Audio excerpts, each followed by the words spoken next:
Well, the United States is starting this process with very little trade exposure to the wider world outside of manufacturing in Asia, a net energy exporter of all forms, the largest refining power in the world, the largest agricultural power in the world. So a lot of the things that every single country in the world is just going to have to stress about, us is just kind of a no-brainer. It's already there. In addition, successful manufacturing requires proximate labor that is at different skill sets and price points. So the person who's doing the injection molding is not the same guy who's making the microchip. With Mexico, we've got that already. So for us, a lot of the hard work has already been done. And while I'm not a huge fan of Donald Trump by any measure, his renegotiation of NAFTA was a stroke of genius, and it got ahead of a lot of these issues. Because of that, North America as a unit looks pretty strong. And we're already seeing established linkages to other powers that might be useful. So we, for example, already have free trade deals with Colombia and Chile, which are, in my opinion, the two most dynamic South American economies. We already have a long-term agreement with both the Koreans and the Japanese. The Australians have a free trade deal with the United States, and we're in league with the Australians and the Japanese, really starting to become engaged with Southeast Asia, which is another part of the world where the demographics and the geography line up. So that kind of greater American co-prosperity sphere is about as good as it's going to get.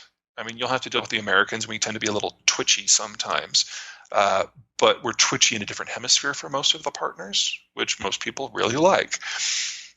In your neck of the woods, France is just going to be completely insufferable. Because they're going to become the broker for the Germans. They're going to become the first power in Iberia and in Italy, and they're probably going to make a bid for the Low Countries too.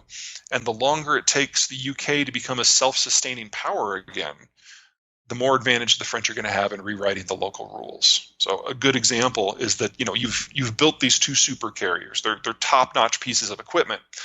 But between budget cuts and austerity and the financial crisis, you let the rest of your Navy die.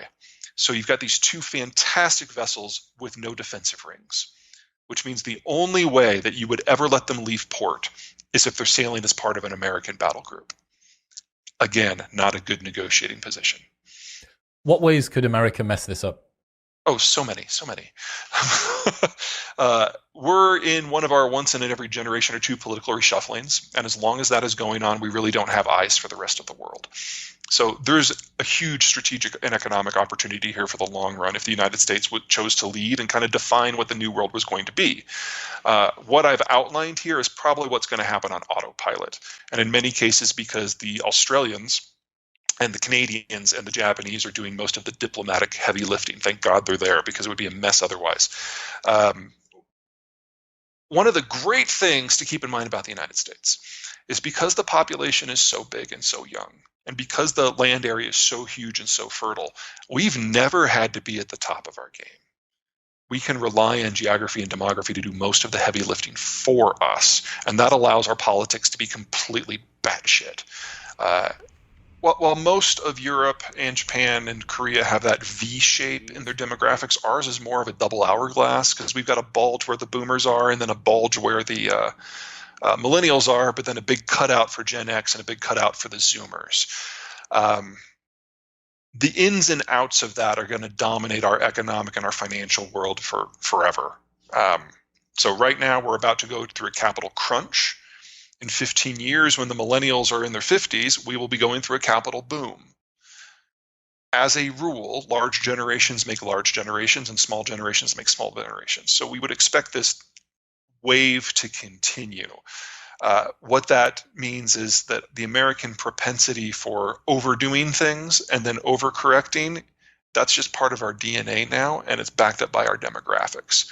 That will take us all number of bizarre directions, and we will drag along a lot of other countries for the ride. That's what the data we have today suggests, but I've got to underline, we're in uncharted territory here.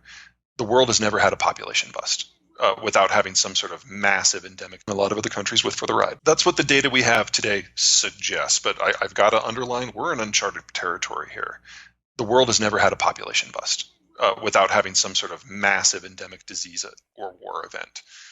So when I say, the Chinese collapse has to happen, I don't know how you make it work without kids or young adults. When I say that the Americans are going to experience another baby boom as the millennials really come into their own, history and data suggests that, but we've really never seen this combination of factors before. The Zoomers, I have concerns. They are not like millennials. Millennials are very outgoing. They're very social because they were raised by the baby boomers and they were always told that they were special. That's one of the reasons why a third of them still live at home. The Zoomers were raised by Gen X, my generation. And we took a very different view of things. We kept track of the score at the soccer game. We wrote it down. We showed it to them before each game. We read it to them to bed so that they wouldn't forget. And when they turn 18, they're the hell out of the house. They're insular. They're competitive. They don't like relying on anyone for anything. And so the whole group dynamics and managerial dynamics that the millennials are positively known for and recognized for, they're the antithesis. Their dream job is to code alone in the dark in a closet. And that makes it hard to have kids. So I think we can guarantee that when it's the Zoomers' time, when they're in their 30s, that their birth rates are going to be low. Their marriage rates are probably going to be the worst we've ever had. Their suicide rates are already the worst we've ever had. Before we start talking about deglobalization, so assuming that globalization continues from its height onward, we were already in the process of revising down our estimates. So it used to be 15 years ago that we thought by 2050 we were going to have 11 to 12 billion people. That number is now under 10, and as the data continues to get upgraded, we'll probably, assuming nothing goes wrong, peak at just below 9 and then start falling back gently. If I'm right about deglobalization, we're going to have a significantly sharper drop-off, and as soon as globalization hits agriculture at large, which may be in the fourth quarter of this year, population peaks. Absolutely. So pros and cons. There are a lot of technologies with automation, AI, and robotics that look really good. Now, AI, the whole idea of general AI and Skynet, we're decades away from that. So I'm going to just put that in a box. I'll let Elon Musk talk about that. AI is all about image recognition today and getting it so that machines can recognize different things and then do pre-programmed tasks. There's no real autonomy, but it's automated. That allows manufacturing to reshape, but it also requires massive economies of scale. The most expensive thing a country can do isn't industrialize, it's to automate. And it's not a one-off cost. You have to constantly update it because every time there's a change to the production line, you more or less have to start over with the programming. So it's a very expensive way to go. It does use different labor and less labor, but it's not clear to me that it really moves the needle in a huge way. And if we're breaking down global transport and intermediate goods trade, then we're losing the economies of scale that make that model work. In North America, where you've got 1/3 of global consumption, we'll probably still be doing that. But I see that broadly leaving the East Asian sphere, which combined with their bad demographics are awful. We also have the baby boomers leaving, so that we know that the capital crunch is coming. That means less money is available to do this sort of upgrading. The technologies I'm most interested in are the combination of automation and agriculture.